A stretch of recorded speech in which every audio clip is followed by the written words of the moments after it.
Good afternoon, ladies and gentlemen, and welcome to the Yourgene Health Plc 2021 Annual General Meeting. Throughout this meeting, attendees will be in listen-only mode. Questions are encouraged and can be submitted at any time using the Q&A tab situated on the right-hand corner of your screen. Just please simply type in your question and press send. The company may not be in a position to answer every question it receives during the meeting itself. However, the company will review all questions submitted today and publish responses where it's appropriate to do so. These will be available via your Investor Meet Company dashboard, and we will notify you by email when they're ready for your review. I'd also like to remind you that this meeting is being recorded. I'd now like to hand over to Lynn Rees, CEO from Yourgene Health. Good afternoon, sir. Good afternoon, and thank you. And thank you, everyone that's joining us today. I hope you're all keeping safe and well. And as always, we very much appreciate your time today. Just a little bit of housekeeping. Obviously, I'm going to hand over shortly to Adam, who will run through the AGM process. Myself here, we also have Barry here just outside of screen. A little bit of an agenda. We're going to go through the resolutions, as I said, with Adam. I'm going to give you a short business update then to give you a bit more flavour on the direction of the business over the last couple of months since we last spoke. And then there's the Q&A session, and then we will close. So without further ado, I'm going to hand over to Adam. Thank you, Lynn, and welcome everybody to today's AGM. What I thought I'd probably do is read out the RNS that we put out earlier this morning. So I'll read that, and then we'll go through the various resolutions. So I'm delighted to welcome long-standing and recent shareholders to our annual general meeting. Despite the eventful backdrop since our last AGM and as described in our recent results announcement, the business has enjoyed improved momentum and evolved its service offering significantly within both of our genomic services and genomic technologies business segments. The company now finds itself at a very exciting juncture with record business activity levels in genomic services, including our UK COVID-19 testing service, and a growing pipeline of opportunities in genomic technologies, especially in the North American market, where travel is now thankfully reopening. The combination of these growth drivers is expected to deliver first half revenues to the 30th of September 2021 of at least £15 million. This compares favourably to the first half in the prior year of 8.2 million and full year 2020-21 revenues of 18.3 million. The reopening of UK-US travel is a very welcome development. It allows Yourgene's UK-based capabilities to be more fully deployed to assist our growing North American team as they develop their partnerships with leading diagnostic majors and build on the recently announced contract wins in March and June of 2021. The acquisition of Coastal Genomics in August 2020 has proven a catalyst for these partnerships, and we look forward to working with our Canadian colleagues on a face-to-face basis for the first time in the coming months. The range of sample preparation technology acquired with Coastal continues to be an important differentiator in helping to support our North American new business development. No one can be sure of the trajectory for PCR COVID testing as witnessed by recent news on changing UK travel protocols. But currently PCR testing remains a gold standard, and Yourgene's participation in domestic testing through the National Microbiology Framework and private channels gives us an outstanding position to participate fully in this important national endeavour. We are now operating at our previously announced capacity of 100,000 tests per month and have now doubled that capacity in anticipation of continued growth in sample numbers. Our long-term strategy remains to build an international molecular diagnostics business of scale, and we have plans to redeploy COVID-generated funds into further enhancing our core genomic service and genomic technology business streams. We are maintaining a conservative approach to forecast guidance regarding COVID testing and other revenue, but will provide further updates as appropriate as the second half progresses. So that is the part of at the end of my formal statement this morning, which we RNS'd. There was a second RNS that we put out earlier this afternoon regarding special resolution 9. Barry, could I hand over to you just to read the order? Sure, thanks, Adam. So, yes, we put out an RNS at 3 o'clock this afternoon to withdraw the special resolution. We want to have further discussions with some of our institutional shareholders on that matter.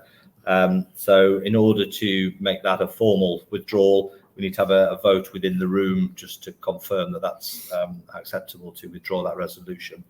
So if that basis, if I got somebody to propose the withdrawal. I'll propose the withdrawal. Thank you, Adam. In fact, someone to second that. Thank you, Nick. Could have a vote in the room. Those in favour of withdrawing the special resolution. So that's it. Unanimous. Thank you. Therefore, the special resolution is withdrawn, and we stick with the ordinary resolutions. Great. Thank you, Barry. So we have 8 ordinary resolutions, and the first resolution is to receive the company's report and accounts for the year ended 31st of March 2021. I propose that resolution. Barry, could you second that, please? Yeah. Thank you. Those in favour, please raise your hand. Great. Those against? Nobody. Marvellous. And the proxy votes, so please, Barry. So 203,800,90 were for, 7,514 against. Lovely. Thank you very much indeed. Second resolution is to elect Dr. Joanna Mason as a director. I propose that resolution. Lynn, would you mind seconding that for me? I'll second that resolution. Thank you very much indeed. Those in favour, please raise your hand. Is there anybody against? No, I'm delighted. Thank you. Thank you very much, Steve. Barry, can you... And there's 203,823,428 people in favour, and 30,397 that you've upset. Thank you. Great, yeah. Now, resolution 3. Barry, if you could read that, to re-elect me. Resolution 3, as part of the normal rotation of directors, was to re-elect Adam Reynolds as a director. We have someone in the room to propose. I propose that. Someone will second it. Thank you, Stephen. Can I have a vote in the room? Those in favour? It's unanimous. Thank you. There's 153,572,074 proxy votes for, 90,802,910 votes against. So that's approved. Well, delighted. Thank you very much indeed. Okay. Yeah. Okay. Resolution 4 is to re-elect Dr. Stephen Little as a director. I propose that resolution. Barry, would you mind seconding that for me? Happy second. Thank you. Those in favour, please raise your hand. Those against? Nobody. And 192,747,330 proxy votes in favour, 11,107,841 votes against. So that's approved. Welcome back, Steve. Resolution number 5 is to re-elect Dr. Bill Chang as a director. I propose that resolution. Lynn, would you mind seconding that for me? I will second that. Thank you very much indeed. May I have a show of hands, please, for those in favour? Thank you. Anybody against? No, that's good. And the proxies are 203,822,407 in favour, 32,764 against. So that's great. Thank you, Barry. Resolution 6 is to reappoint Saffridge Chapners LLP as auditors of the company. I propose that resolution. Lynn, would you mind seconding that resolution? Happy to second that resolution. Those in favour, please raise your hand. Those against? Nobody. Thank you. Barry. The proxy votes 203,812,170 in favour, 42,941 against. Thank you, Ross, indeed. Resolution 7 is to authorise the director to determine the auditor's remuneration. I propose that resolution. John, would you mind seconding that for me, please? Thank you very much indeed. Those in favour, please raise your hand. Those against? Nobody. That's good. Barry, could you... Proxy votes 203,814,043 votes for and 34,768 against. Thank you. And the final resolution is to authorise the directors for the purposes of Section 551 of the Companies Act 2006 to allot ordinary shares in the company. I propose that resolution. Nick, would you mind seconding that for me, please? Thank you very much indeed. Those in favour? And those against? And the proxy votes 203,658,082 in favour, 190,729 against. Thank you very much, Barry. That brings us to the conclusion of the formal part of the meeting. Lynn, could I hand over to you, please, for your presentation? Thank you, Adam, for the statement and resolutions. What I'd like to give now is obviously a quick business update. We spoke to you about a month ago. The plan is to come out with a trading statement sometime in October, so we'll have another opportunity to update you. But for all our loyal and interested shareholders, I just want to give you a quick update on where the business is. The slide is titled Business Update, but the real business update is we've just delivered over 80% year-on-year growth in the first half of this year. And where you compare that to last year, I think that shows significant progress that we've made as an organisation, and certainly we've rebounded from the challenges that we faced in our delivery of just the 10% growth last year. That growth has come from an exceptional pipeline of opportunities in genomic technologies. That's the product side of our business, specifically in the North American market, where we look forward to further momentum as we head into the second half of the year. The core business has performed and rebounded, is the word we use here, really well across all territories. All territories are showing growth. And we expect, when we update you with the update in October, that, as I said, each market has really recovered from the challenges that we've seen in COVID and is performing strongly. And then obviously, this unprecedented business activity levels that we see in genomic services, especially around the UK COVID testing services.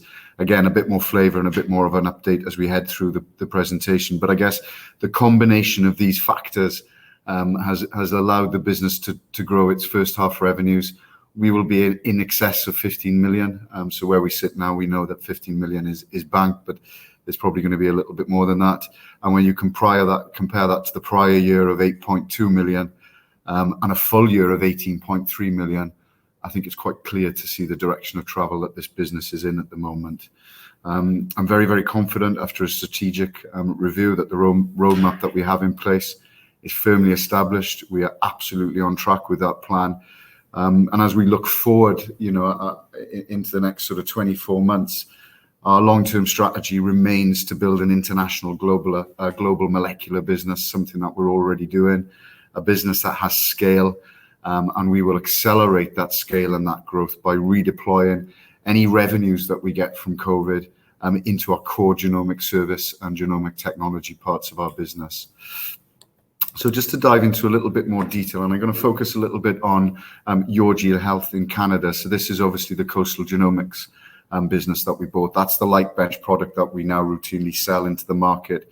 That's the razor, if you like. The razor blades are the reagents that go into working that bit of hardware. We are partway through an investment in a larger facility in Vancouver. I mentioned in our last update that we've won some significant blue chip US companies for this technology. And I know from prior experience that when these organizations turn on, then you see a demand really go through the roof. So we are anticipating some serious growth, and as a result, we are putting in an investment into Vancouver to make sure that we have that capacity to manufacture the reagents to support our existing customer base, which we fully expect to continue to grow, not just from the US, but also internationally. I've spoken before about the strengthening of the commercial team, and we've gone from 2 or 3 people in the US to over 20 people in the last 12 months, which has given us a much more of a stronger footprint on which to support that market. And I know some of you out there routinely check our job adverts and the like. If you're looking now, we are recruiting heavily in the US space to support more growth in that part of our market. We've announced our US contract wins. I'm still not able to share with you the names of those companies. They will tell me when I'm allowed to, and I'm sure you will be impressed. But the mobilization, of those contracts is certainly come into play in H2.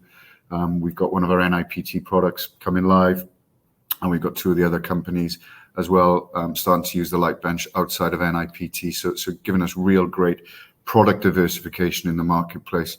And exciting growth opportunities. We've got this big list of blue chip opportunities that we're working through. The core message with this technology was to share it with people. It was a very well kept secret. I keep saying we were the first adopters of this technology.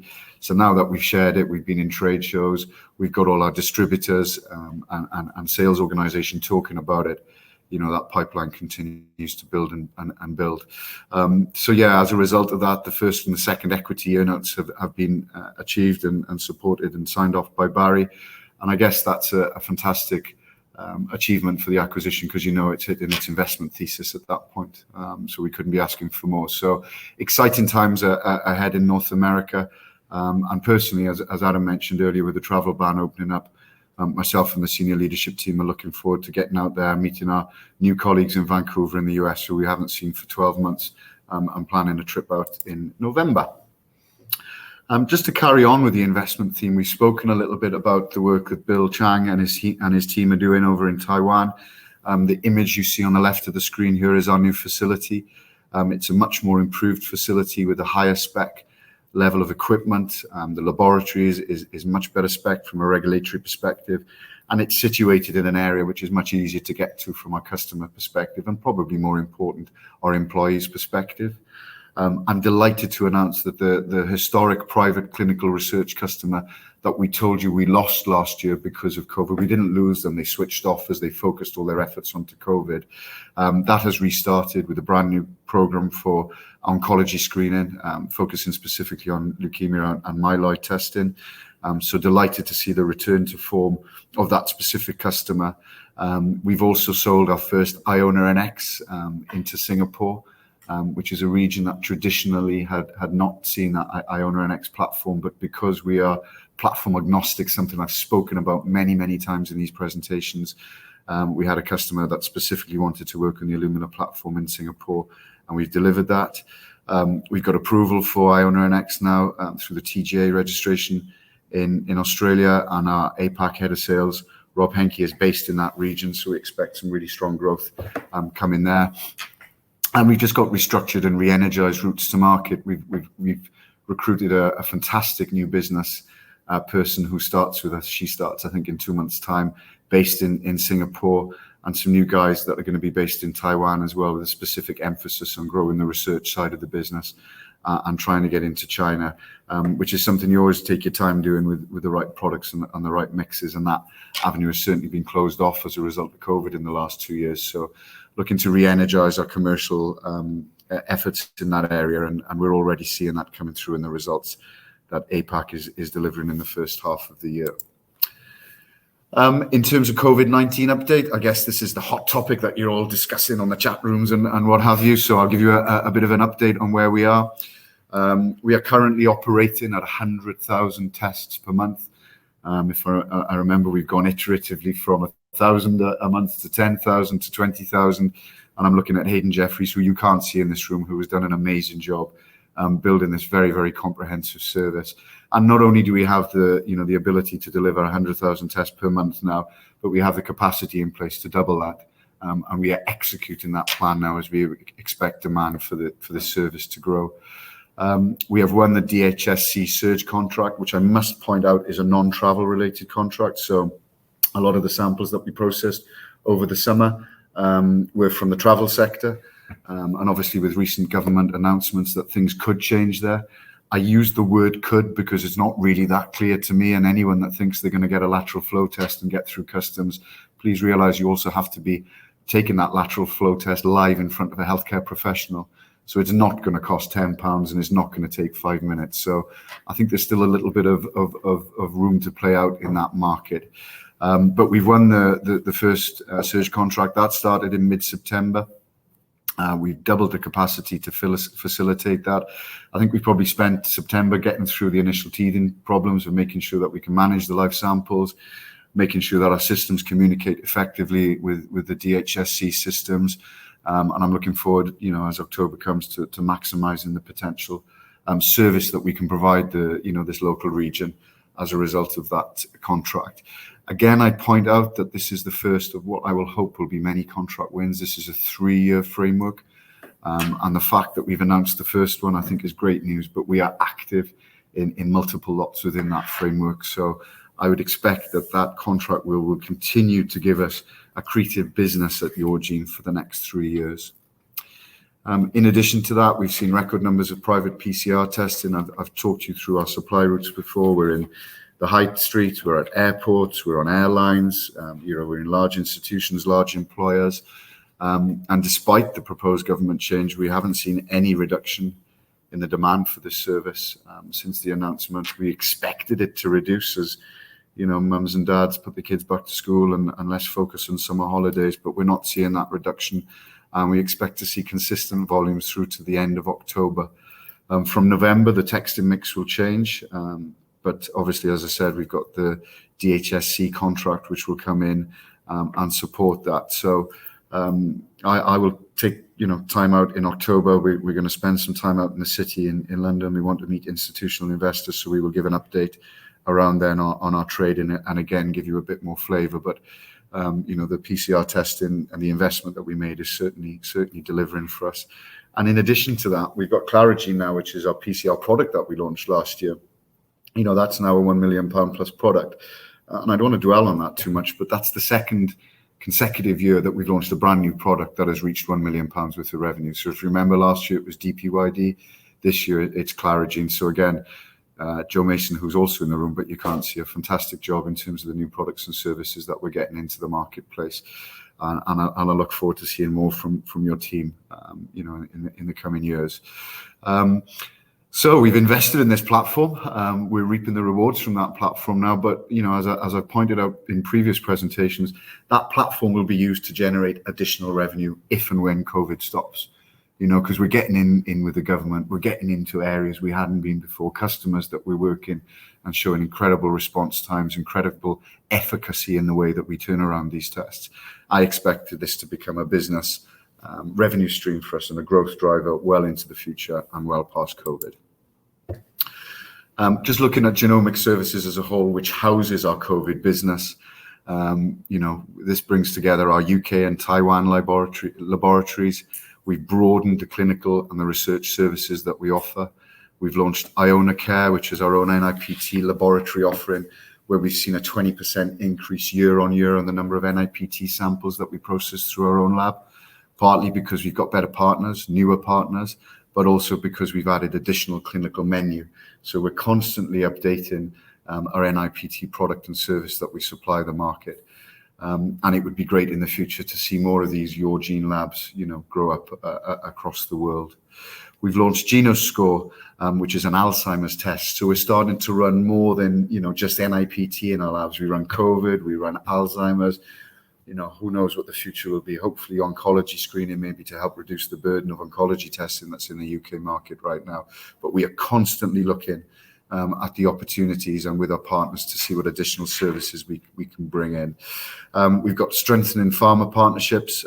Again, I'm not really allowed to say the names, but they're big names, probably heavily involved in vaccines right now. But we're working with them on genotyping, microarray and DNA extraction products, and we expect those partnerships to really last long term in this organization and continue to grow as we grow. So to give you a snapshot on the youngest child of our business, this is the newest division, and already it's 90 people. Already it's got a brand new facility in Manchester, a brand new facility in Taiwan where we have significant capacity to grow. We've been able to get those ISO 15189 accredited, which allows us and opens the access to the rest of the market. And as I mentioned earlier, significant opportunities to expand into other territories, either drawing samples from new territories or looking at setting up this lab system in new territories. So a really exciting part of the business that I expect to continue to grow and grow. So looking at the outlook, we spoke a lot in our last update about the need to invest and the need to stay brave in the face of quite difficult investment decisions. And I'm so glad we were brave. And I'd like to thank our board for the constant support that we were given during that period of time, because we're certainly reaping the rewards now. Over 80% growth year on year, £16 million worth of revenue versus 18 million in the whole of last year. The core business performing well right across the portfolio. Range of technology and Lightbench creating this really exciting pipeline for us. Our NIPT products, the new Iona NX, I've mentioned new installations in APAC, but we've also got 2 workflows about to start running in the US as well. And hopefully that will be the first of many, many more from that marketplace. Our CRO services, our contract research organization, is building on existing partnerships and delivering a strong pipeline.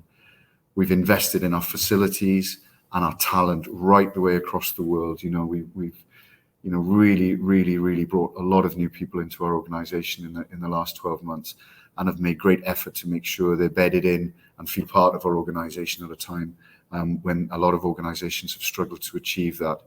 And to top it off, we've won this, DHSC government surge contract, which will, as I said, I hope will be one of many contracts that we will win from that 3-year framework over the next 3 years. So I think our long-term strategy remains to build this international molecular business of scale. We are certainly doing that. And as I mentioned earlier, any upside that we get as a business from the COVID generating funds will be redirected back into the core of our organization, the genomic services and the genomic technology, which are obviously our products, to continue the growth of this business for many, many years forward. So I'd just like to take a pause there. That's great, Lynn. Got any questions? Lynn, thank you very much indeed. And also to Barry and Adam for updating attendees this afternoon. Ladies and gentlemen, please do continue to submit your questions using the Q&A tab situated on the right-hand corner of your screen. But just while the company take a few moments to review those questions submitted already, I'd like to remind you the recording of this meeting, along with a copy of the slides and the published Q&A, can be accessed via your Investor Meet Company dashboard, and we'll send you an email when that's ready for your review. I'd also like to remind you that your feedback is important to the company, and immediately after this presentation has ended, will redirect you in order that you can provide the company your thoughts and expectations. Lynn, if I may be so bold, investors have submitted a number of questions through today's meeting. If I could ask you to open the Q&A tab, it's on the right-hand side if you've come from full slide. Can you see that? Have you got that open? Perfect. If I could ask you to read out the questions and give a response where it's appropriate to do so, and then I'll pick up from you at the end. Certainly. So first question in is from Colin. Thank you, Colin, for posting the question. You're asking how much of the reported revenue is from COVID-related service products. Well, we haven't finished at 15 million, I think would be my first point. You know, we've said it will be a minimum of 15 million. So I want to get through the rest of this month. I know there's only a couple of days left, but a couple of days can be quite material in Yourgene these days. So we'll give you a proper trading update sometime in October. But I'd say we're probably looking at about 50-50 at the moment. And I think that was in one of the research notes that I read this morning. So hopefully that's answered that question. Okay, so Freddie has asked, today's update says we are now operating at our previously announced capacity of 100,000 tests per month and have now doubled that capacity in anticipation of continued growth. Is our actual testing run rate at 100K per month? Yeah, in September, we processed over 100,000 tests. So we've had that capacity in play for the last couple of months. And as I said, in September, we are a little bit over 100,000. So the reason that's why we're stretching and looking for moving to the 200,000 capacity, as we anticipate more PCR testing will be done in this marketplace. Let's not forget, record number of COVID cases still being delivered on a day-to-day basis, and we are 18 months into this pandemic. Okay, if you'd allow me just 1 minute to move my screen, so we're just answering some of these questions in real time. Do you want to read that one? Okay, so does the removal of the special resolution support the fact that institutions, as well as many retail investors, are now publicly exhibiting their annoyance at corporate growth by acquisition and dilution in favour of market capitalisation whilst ignoring the share price? Oh, that's a loaded question, isn't it? Thank you. Who's that from, Ron? Yeah, thank you, Ron. I don't think it's annoyance. I think we just need some more discussion. So I think our last float was 40%.